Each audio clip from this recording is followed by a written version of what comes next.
Hey guys, today I will present a solution to China team selection test for the IMO 2022, test 1, problem 2. Firstly, we'll have a look at the statement.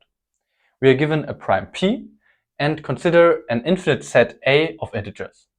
We are asked to prove that we can always find a subset B of A of size 2p minus 2, such that for any subset C of B of size P, the arithmetic mean of the elements in C is not contained in A. To prove this, we start as usual. Namely, we assume that the statement is not true and take a counterexample A. It is a bit annoying that A is given as a subset of integers and not of positive integers. We can make sure of that though in the following way.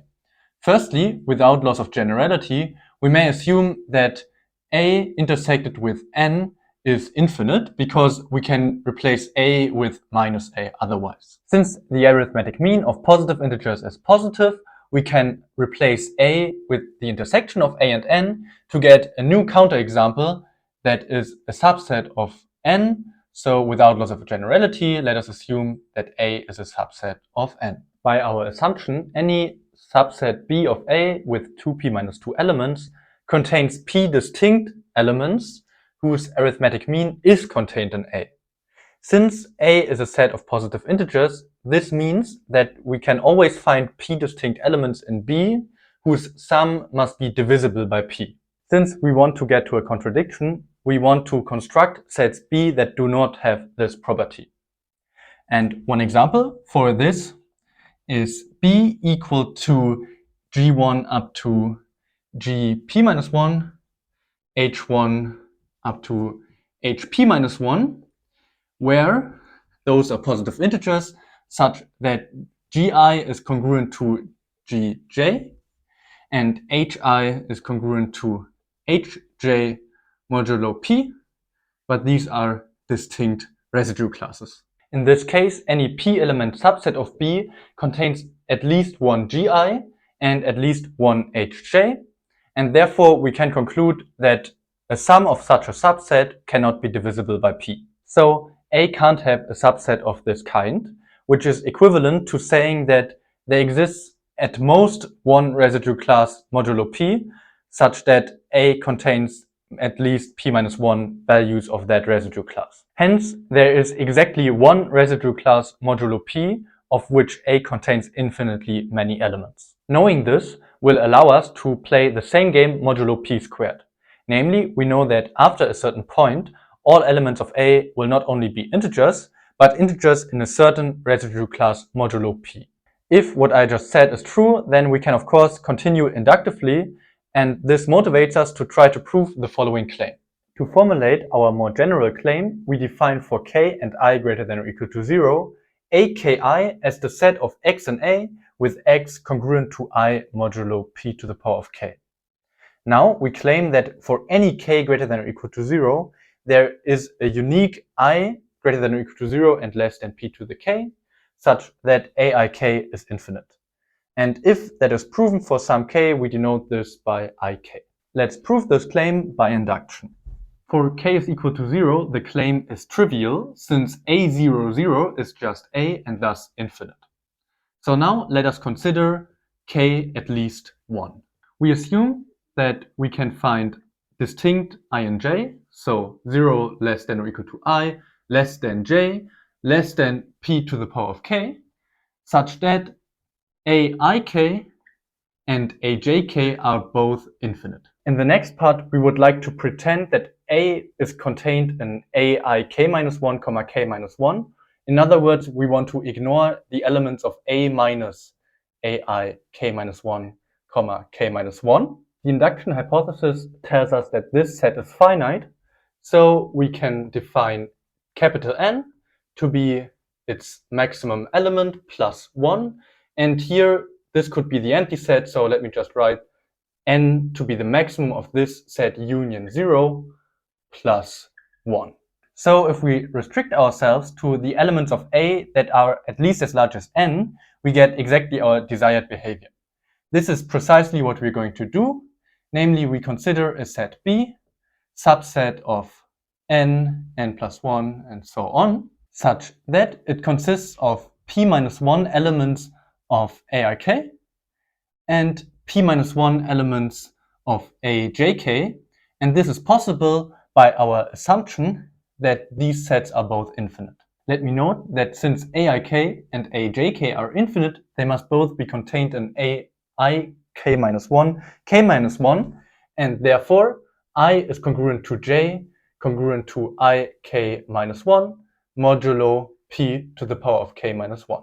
By our assumption on A, we can find a subset C of B of size p such that the arithmetic mean of elements in C is in A. Since the elements of C are large, the same holds for the arithmetic mean of the elements of C, namely, it is at least 1 divided by p times p capital N, which is equal to capital N. Since this arithmetic mean is large, it can't be contained in A minus aik minus 1 k minus 1, and therefore it must be contained in aik minus 1 k minus 1. This tells us the residue class modulo p to the power of k, in which the sum of elements of C lies. So let us define T to be the number of elements of C that also lie in aik. Then the sum of elements of C is congruent to p times ik minus 1 modulo p to the power of k. But this is t times I plus p minus t j modulo p to the k. We can finally rewrite this as t times I minus j plus p times j modulo p to the power of k. As in the example from the beginning, we know that t lies between 1 and p minus 1 by the construction of b. Therefore, t is not divisible by p. Moreover, we know that I minus j is not divisible by p to the power of k, and so this product is not 0 modulo p to the power of k. In other words, this is not congruent to p times j. From this, we get a contradiction because we already know that j and ik minus 1 are congruent modulo p to the power of k minus 1, and so p times ik minus 1 and p times j must be congruent to each other modulo p to the power of k, and hence our claim is proven. It is nice that we have proven our claim, but I want to note that we are not done here, namely that there exist infinite subsets A of n, such that all of these conditions are true. For example, take the set A of prime powers of p plus a constant c. The idea for this example is to take a set B consisting of prime powers plus maybe a constant of very different orders of magnitude, such that if we take any subset C of B, then the smallest one of these prime powers in our example is corresponding to the fact that our arithmetic mean must land in a bad residue class modulo p to the power of k, and the largest ones of these summands will be responsible for the fact that our arithmetic mean will be very large, which is combined going to be a contradiction. For doing this in general, what we want is to find k1 less than k2 and so on,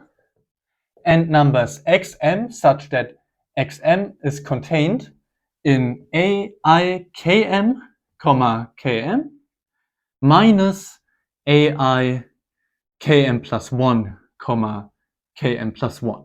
To make sure that we can always find such numbers, we assume the opposite. Since the sets aik, k are contained in each other, this already tells us that we can find a capital K such that for all k greater than or equal to big K, we have aik k is equal to ai capital K k. Hence, the intersection of all aik k is equal to ai capital K, which is a contradiction since the cardinality of the right side is infinity, but the set on our left can contain at most one number, namely the number congruent to ik modulo p to the power of k for all k. So 1 is greater than or equal to infinity, which is a contradiction, and therefore our assumption was wrong, which implies that there indeed exists such numbers. Our set B will be the disjoint union of a set B1, with B2. B1 will be responsible for landing us in weird residue classes modulo p to the power of k, and we take B1 equal to x1 up to xp minus 1. B2 will be responsible for us having large averages, so we let B2 be the set of x and a with x is greater than or equal to p times capital N, where we define capital N to be the maximum of a minus ai kp, kp all plus 1. Of course, we want the cardinality of B2 being equal to p minus 1.